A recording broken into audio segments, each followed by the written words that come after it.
But one thing if you're looking for one particular number that is maybe the first thing that catches our eye, it's not last year's record. Mm-hmm. It's how many starters you have coming back. Yeah, our eyes light up when we see that. Exactly. We want to see how many starters you have coming back on offense, how many starters you have coming back on defense.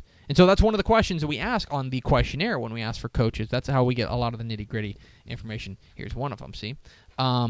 We get a lot of the nitty-gritty information that way, and one of those nitty-gritty pieces of information is the returning starters.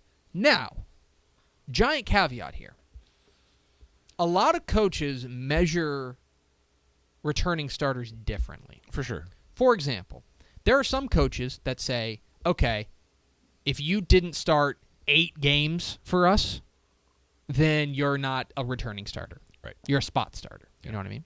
There are other coaches who say, hey, if you started a single game, you are a returning starter. Mm-hmm. So there is a little bit of latitude here because coaches are self-reporting this. We try to follow up, but ultimately we are going to trust what the coaches say because they know their team best. Right. And for the most part, coaches are not going to bullshit you. Right. You know what I mean? Yeah. They're not gonna say, "Oh, I have 10 returning starters," when in fact they only have 1. I only have 2. Right. Liar. Exactly. They're generally not going to bullshit you. Some are. Yeah. I will tell you. Some will. Right. Especially when it comes to heights, weights, and 40s. Right. You'd be stunned at how many kids run a 4.3 in this state. Sure. But I will say that generally coaches are upfront about it. So we started looking at the offenses. And offenses that return a lot of starters, an abnormal amount of starters. Right. If you bring back 7 starters, that's nice. You bring back 8 starters, really nice. Yeah. If you bring back 10 starters, wow. That's really, really impressive. Yeah. There's one other thing that I need to mention off the top, is that there are a number of schools that are bringing back like all 11 starters offensively, but they are the new schools, right? They haven't had a team graduate. For example, Frisco Reedy, right? Denton Braswell, Corpus Christi Veterans Memorial, Northwest Eaton. Yeah. They're all bringing back. In fact, Reedy, Braswell, Eaton, and then YMLA and Benbrook in Fort Worth area. Yeah. They're all bringing back all 22 starters. Right. That's pretty nice. Yeah. But that's also a function of where they are in their varsity lifetime. Same, Corpus Christi Veterans Memorial lost a defensive starter, but they bring back 21 of their 22. Yeah. But there are other programs that, coupled with what they did last year and maybe a couple other circumstances, catch our eye because they do bring back a ton of starters. Let's start in 6A. Start with Coppell. Okay? Coppell went 10-3 last year. Is that right? I believe they went 10-3. Had a nice playoff run. Had a nice playoff run. This is a team that is that we feel like could be ready for a leap. And one of the reasons that we think they could be ready for a leap under Coach Mike DeWitt is that they bring back 10 starters offensively. Mm-hmm. 10 starters is a ton. From a 10-win team, that's impressive.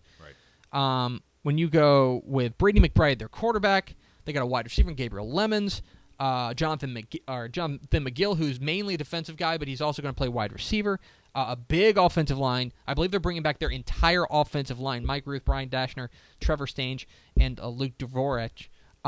This is a really, really impressive squad. And when you bring back that many starters, that is something to keep an eye on. And it's a reason that, not to spoil it, but we think pretty highly of Coppell heading into 2017. Yeah. Same thing goes in 5A, Fort Bend Marshall. Boy, we're excited about this team. So Fort Bend Marshall was an 11-3 team last year, right? This was a team that made it to a regional final. They were good. They were real good. Yeah. They're real good. This offense, always known for playmakers, always has crazy speed. But this year, they're going to have speed, and they're going to have exceptional experience. 10 starters back offensively for a team that does not need that kind of experience. What's funny is that if you were to talk to Fort Bend Marshall coach James Williams, he would tell you that their strength is not in their playmaking ability, but it's up front. Barton Clement, their offensive guard, is a superb offensive lineman. 6'3", 305. He is a stud recruit as well. They're bringing back Jabari James, their quarterback. They're bringing back Henry Thomas at the wide receiver spot, a 773-yard receiver last year. This is a loaded Buffalo squad. Yeah. Also in 5A, this is going to make Danny Davis. one Danny Davis proud. Boy. Austin McCallum. Austin McCallum, a 10-win team last year, 10-2, and they could be poised for an even bigger leap because they bring back 10 starters offensively. You bring back big guys up front like Judah Copeland, their left tackle. They're also bringing back Darren Gage, who's kind of a do-it-all athlete type, and they're bringing back their quarterback, Max Perez. This is going to be a loaded McCallum squad that when you look at the way District 25-5A shapes out, they're going to have a lot to say about it simply because they have so much experience coming back offensively. They're a good offensive team last year. They could maybe take that leap because of that experience. Down in 4A, Somerset, this is maybe the Sonny Detmer team we've been waiting for, okay? We've been hearing all about their quarterback, Zadok Dinkelman, for years. Yep. Literally since he was an 8th grader. We've been hearing about him. Now he's going to be a senior, and he's got 9 other starters around him. That this team is going to be really loaded. And you bring back a guy like Martin Ramos on the outside. You bring back another guy in Isaiah Rivera. This is a loaded Bulldogs team that with 10 starters back, including their quarterback, including that guy, that's a team that I've got my eye on. That's why. So if you look at the win-loss record for Madisonville last year, 3-8, not impressive. Right. But there's 2 things here about Madisonville that make me really interested. One is that they've got 10 starters back on offense. Okay, they bring back Kendall Moffitt. They bring back Johnny Simpson. They bring back a number of other playmakers on their offense. The other thing is maybe their best returning starter is the guy on the sideline. Yeah. Rusty Nail is entering his 2nd year at Madisonville, and I think if you talk to any coach, they will tell you, okay, that first year, get them to buy in. Right. Do the best you can, but get them to buy in. Yeah. That 2nd year is when you start moving. We've done this for a year now. Exactly you know right. The process, let's get it going. And so when you've got a situation where you've got a great coach, a state champion coach, that now has that kind of experience on his side and has that level of buy-in from his kids, there's no reason why Madisonville shouldn't be at or near the top of their district. And dare I say, in Region 3, Region 4A Division 2, Region 3, look, there's some good teams out there.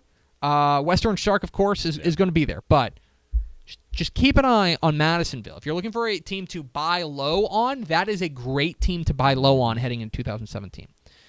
Bells is interesting as well. 10 starters back for Scott Ponder's squad, and Hunter Hawthorne, their outstanding wide receiver, is back.